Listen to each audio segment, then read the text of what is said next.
if you can explain what you're doing without a single picture and it creates visuals in the mind, I mean, all of the main title people we work with, they're writers and directors. So everything starts as written words for them anyway. So if for us, we can tell a story with with words before we make a single picture, um, it kind of ensures success. This is Untold, learning how stories really work. I'm Lorenza Angel, and here we're going to learn from the best filmmakers, creative directors, and storytellers how to craft the stories that connect and inspire. Today I'm joined by someone that really doesn't need much of an introduction. She's Erin Sarowski, and I'm very excited to have you here, Erin, because I know you have a lot of experience. You've been in this business for a lot of time, and I'm sure you can teach us a lot of things, and we will learn a lot and hear many things that has been untold about the storytelling. Okay, I'm excited to chat with you today. Hopefully, I can live up to that. I know you will. So let's start with the basic. The idea with this podcast is to explore how stories really work. So I saw in LinkedIn you said you're very passionate about storytelling. Why are you so passionate about it? Well, storytelling for me is super important because it implies a beginning, middle, and end, and it's also potentially transforming the way you see something or think about it. And I think storytelling can happen in 3 seconds with an end tag or a feature film or over the course of a series. I think, as you get deeper into motion design and all of this, you start thinking like, how can my work get better and connect better? And it's very rarely the answer is make it cooler. It has to like connect emotionally.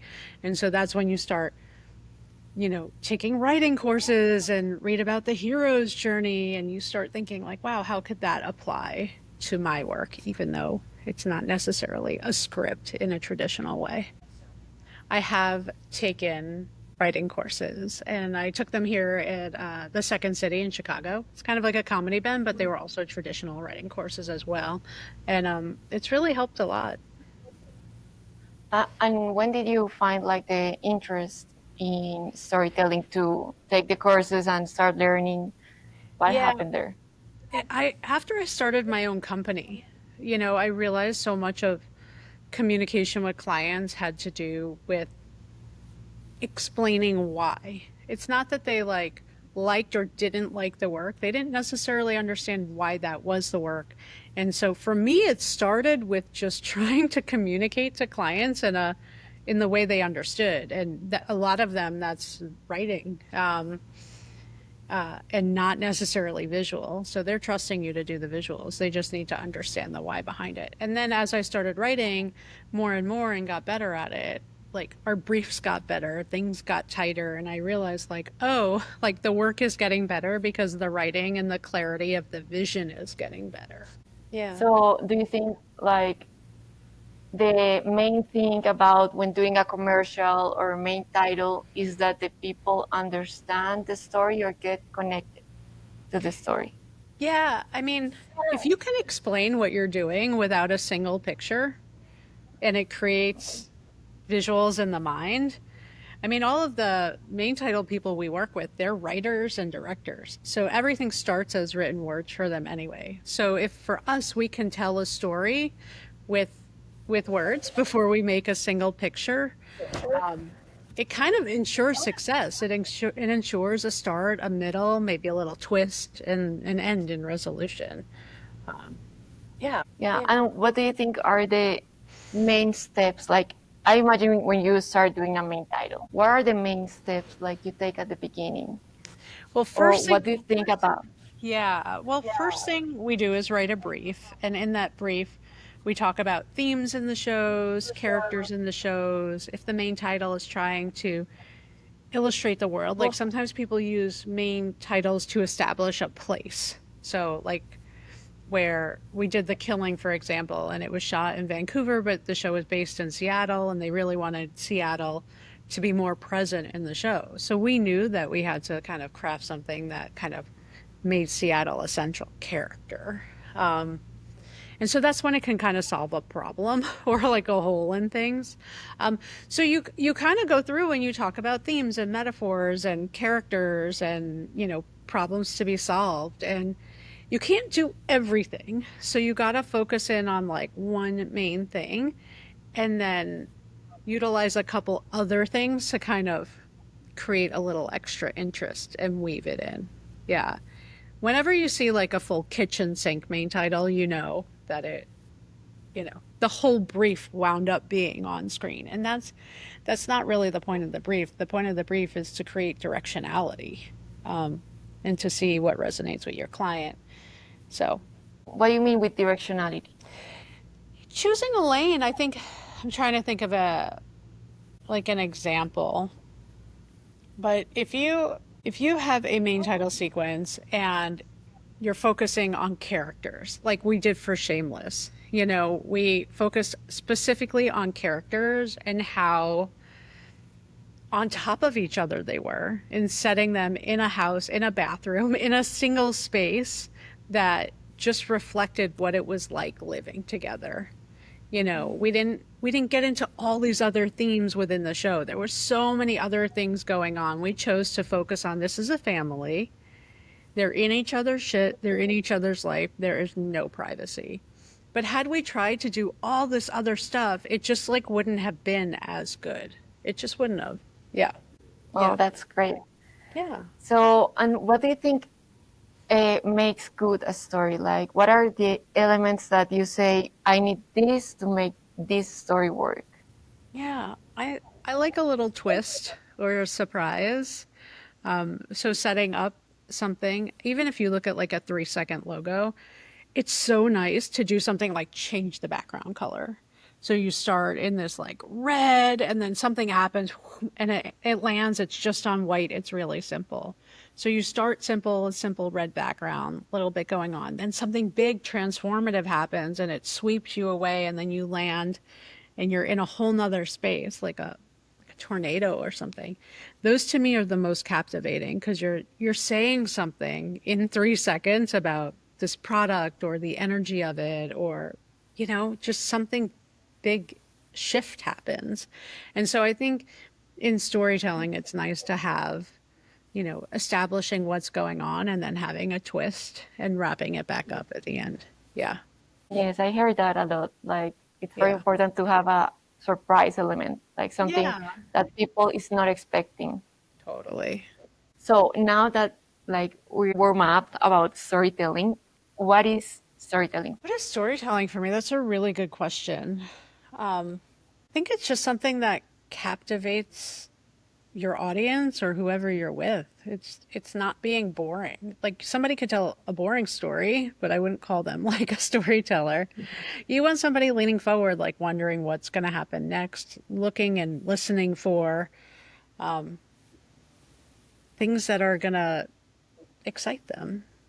They want that next little thing to happen. They're guessing in their head what it can be, and then sometimes it is, and sometimes it isn't. You know what I mean? So I think that's what storytelling is. It's just this like kind of dynamicism of sharing something that happened basically, or some kind of narrative that you're presenting. And Yeah. so you think like a board story can change if you know how to tell it. Oh yeah. Oh, Okay. absolutely. There are some storytellers that trying to think of a few of their names. It's escaping me now, but there are people that like literally can teach you how to tell a good story. Where does it start? Like, how do you describe things? What kind of things do you talk about or not talk about? What's like incidental and what's super essential for the story? What are the things where people laugh or are surprised? It's pretty remarkable how just learning like the arc there really informs how you deliver something. I speak and I've started working with a speech coach, but she's really a storyteller coach, and it's totally transformed how I give talks now. It's very different. I don't know if it's helping me this time, but it's totally different because to talk about storytelling is so, yeah.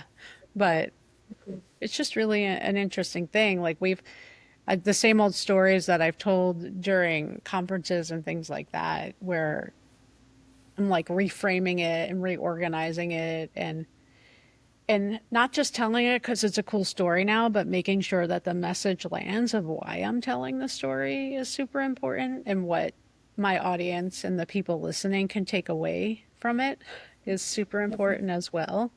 And just knowing that like your audience might be different. So you might want to punch up some things and not mention other things. And when you tell it, like listen to how everybody's reacting and noodle it for the next time.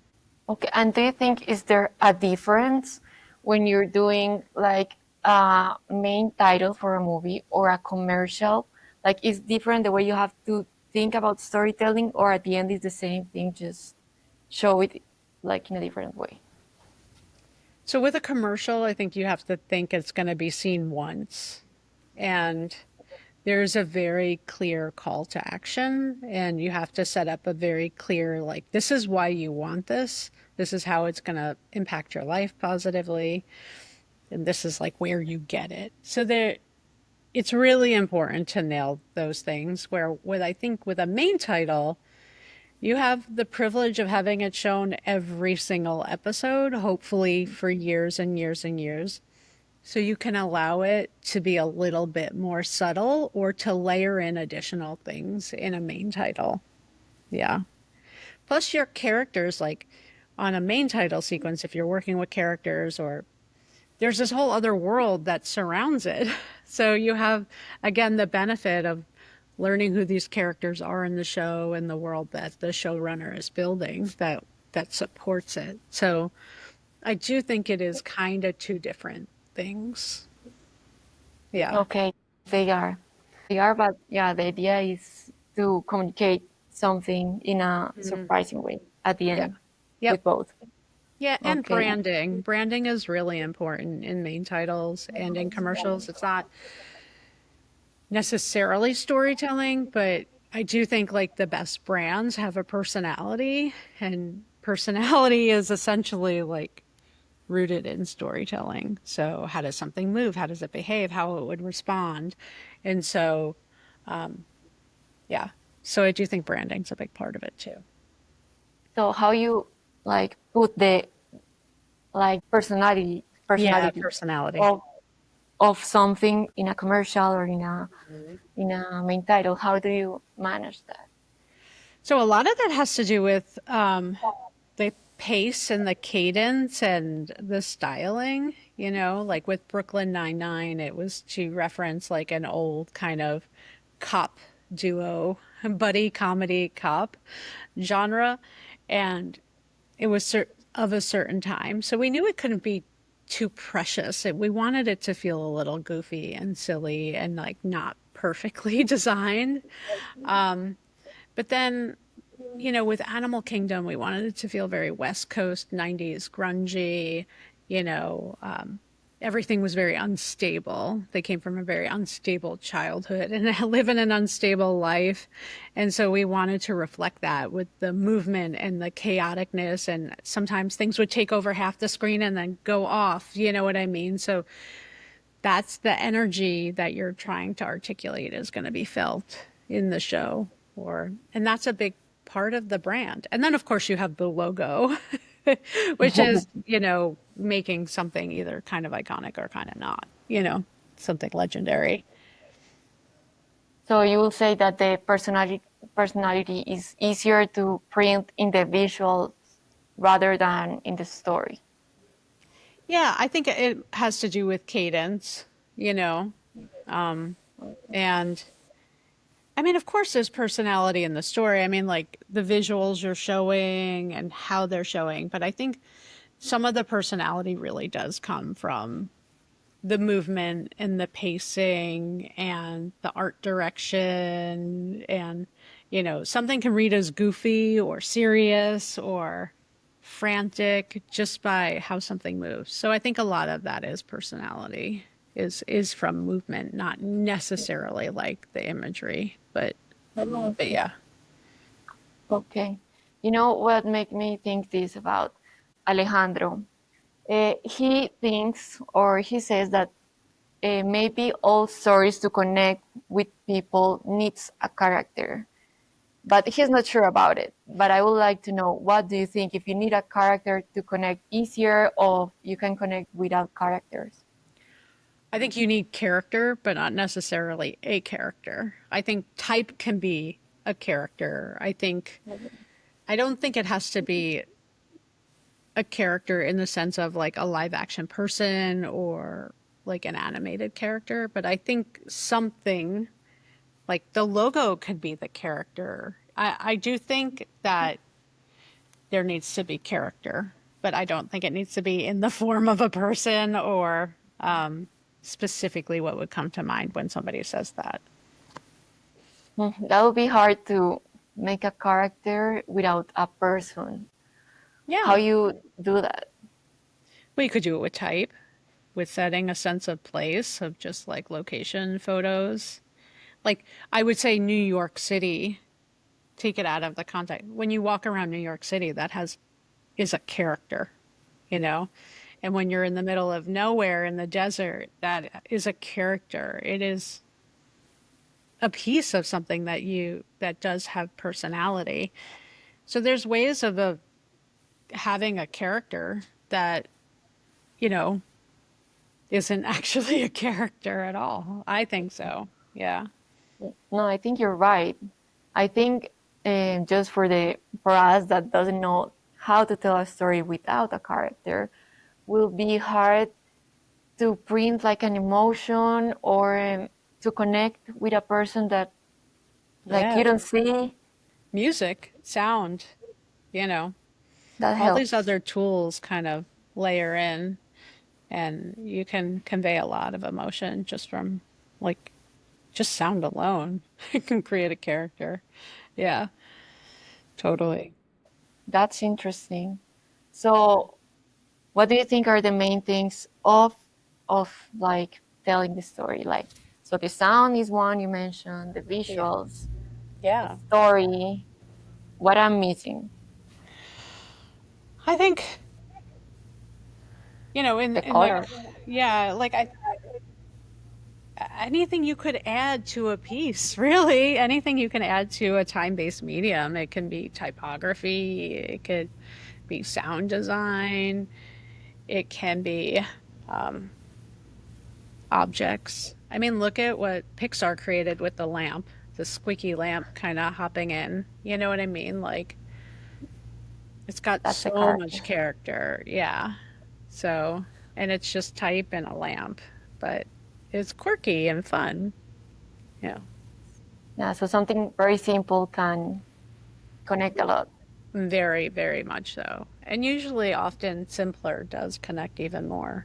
You know, like in American Beauty with the garbage bag floating around, you know, that had a lot of personality and character, but it very much was about the music and a lot of other things too. So, Well, yeah, I see you know a lot about that because me that I haven't studied anything about that, I will think like I have to show everything to make the story very clear, to yeah. make the people understand what I want to say. But you could do it like that way and you could be very simple and also make it. Yeah. How do you think you get like that knowledge or how somebody that doesn't know can learn that? That's a really good question. Think so much of it is observational, you know, just being a curious person and watching and kind of asking that question of yourself, you know, it, it's almost embarrassing for me to say that, like, until I was about 30, I didn't really take writing classes. Writing is a very big part of being a creative director. So much of the work we share and send, it's accompanied by a note. So much of our presentations are written or should be written, in my opinion. And so it really took me a long time to understand like a flaw or a gap, you know? And so I think everybody's on a different journey, but as soon as you start thinking about storytelling, You start looking it up, it starts getting fed to you in your feeds. You start getting fed master's classes by those people that talk to you about how to tell a good story over a dinner conversation. You start consuming podcasts and watching, the hero's journey, all about that. Just really important stuff, but it's something that like kind of sneaks up on you, and I think it's one step at a time. Like if somebody's listening to this podcast, they're like, what is she talking about with those things? And they'll go down probably like a 10-month rabbit hole of like, I can't believe I didn't know about the hero's journey. This is like every television show, like Star Wars is totally based on it. So it's just like one of those things that you stumble on. Like if you didn't study it in school, like you learn a little bit at a time about it and you go down the rabbit hole. Yeah. So you think that to make that happen, you have to study. That's it. Study first writing, and then Yeah. how you turn like the writing to the visual part. Yeah. I mean, it can start the other way. It started the other way for me. It started as a designer, making things look really beautiful. And I was really good at making things resonate in like one frame. Like, oh, wow, you got it in one frame. But like where I struggled was turning that frame into a narrative. Like I was making amazing billboards or a couple amazing scenes, but I was like, oh, wow, like I got to fill 90 seconds here or 60 seconds. It needs to be more than 3 amazing frames. I need to like unfold this in an interesting way. And, early on they were okay explorations. I think there was like nothing amazing about them. But as I've aged and as I've learned more and as I've gotten more clarity of what the idea is and how it can unfold over time and how I can kind of sneak up on the audience a little bit, um, it's been pretty awesome. Like we get calls all the time for main titles, and what the new thing that we're hearing now is like we're sick of this like really close up CG thing where every shot you see a little more of it. We don't want a slow, boring reveal of something. People are like getting really tired of that. It was feeling really cool at some point when it was very much about the technique mixed with the score, like a cool reveal, but people are like done with that. They're just like, I don't want to see another CG close up bullshit thing. It's not doing anything for me. So we get a lot of those calls, and our main titles are very much like a little left of center and we don't really have a studio look per se. So people come to us like very strongly with the perspective of like, do something very unique for us. And that's a really hard thing, but that uniqueness falls out of something in the brief and something in the writing and a question that we ask about the show. So, or a production design element or something, but it does come from writing and talking and curiosity before it comes from like, oh, here's a cool CG thing or a cool look I found on Pinterest or wherever people are looking for cool looks these days. So if they don't want like the CG thing, are they asking for whatever another thing, or just they want something specific in this moment, like the industry is moving to somewhere? Yeah, I think with us, they like to see what we're going to come up with. Whatever. They our collaborators specifically sometimes they have ideas, sometimes it's rooted in their storytelling. So they're like, we want the title here and this is what's going to happen during it because it's got to, be a part of the narrative, right? But if it doesn't have to be part of the narrative and it can truly be like a separate standalone thing, they really want our take on what that looks like and how it's going to work. And who is one person that you will admire and you will recommend to people to learn about or hear podcasts they have or where they can learn more? Yeah, I mean, there's lots of cool stuff happening in the world. But I would heavily encourage people to look back to kind of the originals of our industry, Pablo Ferreira and Saul Bass and Saul and Elaine Bass. And even like the Eames, they did really great old films. They did The Powers of 10. You got to like really kind of dig and try and learn. So But all of those old techniques like optical printing, all of that, that is very, very much a touchstone or of like how we make things feel authentic. And we're also kind of getting known for being, I don't think people realize it, but like a lot of the asks that we're asked for from Hollywood, especially, is to do things in a period style.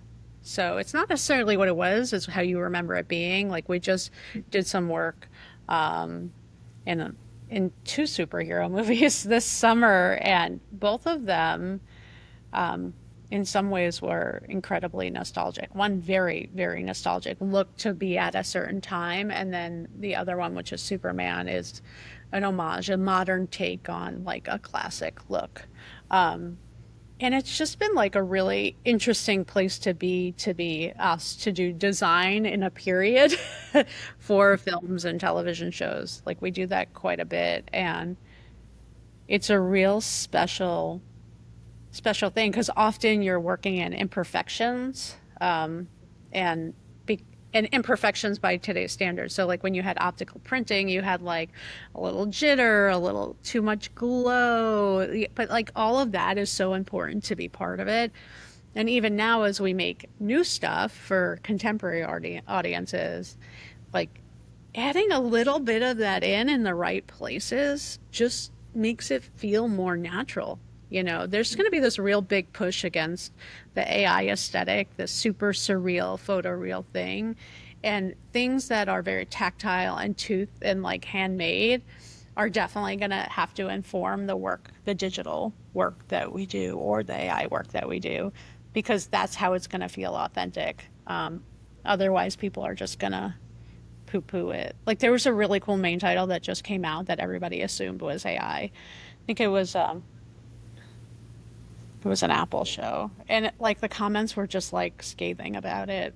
But I knew like this amazing team of artists created it. But it, you know, like it had these like surreal moments of like a glass and like, you know, like liquid falling out of it in slow motion, and that's like perfect for AI. That's like what AI does really well.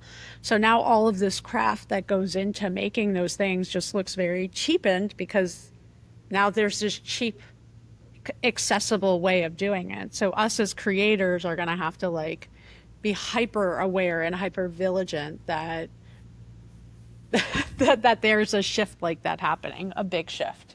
Is changing some things in the industry, I know. Well, Like, yeah, aesthetic changes. I think, you know, things happen over time. Things come into style and out of style. And, you know, after True Detective, everybody talked about double exposure, and, you know, now they don't. But well, it created a great phase. It certainly wasn't the first main title to do double exposure or anything like that, but it was the first one to do it on a hit show in a really kind of iconic way, that really made it like hit for people. And so you see the trends that kind of roll through, but they're rolling through much faster. And I think that where, for me, storytelling and all of the connection that happens, like when we hit a home run, it's because it resonates with the show. There's something about it that is just so perfect for that show. And that really can only come from a great brief, really understanding the show and the showrunners and what they want to get out of your titles. I think that's a key element, like when doing the main titles, that it should resonate a lot, like very clearly with the show. For the last question, I would like to know what's the part of the process that is harder for you? Oh my God. So I love the early stages. I love the brief writing, the coming up with the big concept, getting it all the way through storyboarding phase. I think where it gets hard for me is like the minutia of execution. Sometimes I tend to like lose interest because it can be so technical, some of the stuff that we're working on. And while I love technology, I like figuring out, but I don't like the minutia of like the everyday of doing it. That's where I really am like, oh God, I just want to move on to another creative challenge, not necessarily technical challenge. So I Okay. have, you know, a really amazing team. You know, I tend to be great. And then I'm really great at the end of kind of like saying, because I wasn't in the minutia necessarily, and I can say like, hey, that shot really doesn't make sense anymore, even though we worked really hard on it, right? Like you do need like a person with a little bit of perspective, no matter how much work went into something, to say like, oh, like let's get rid of that and like add something really simple there. And that's hard for people when they work really hard on things and or a shot or something like that. So I think I'm able to maintain that perspective throughout, and it's in part because I don't get too in the weeds. After shoots. So, Erin, thank you very much. I think we learned a lot about you, and thank you for your time. Oh, thank you, sweetie. I really appreciated being here and chatting with you.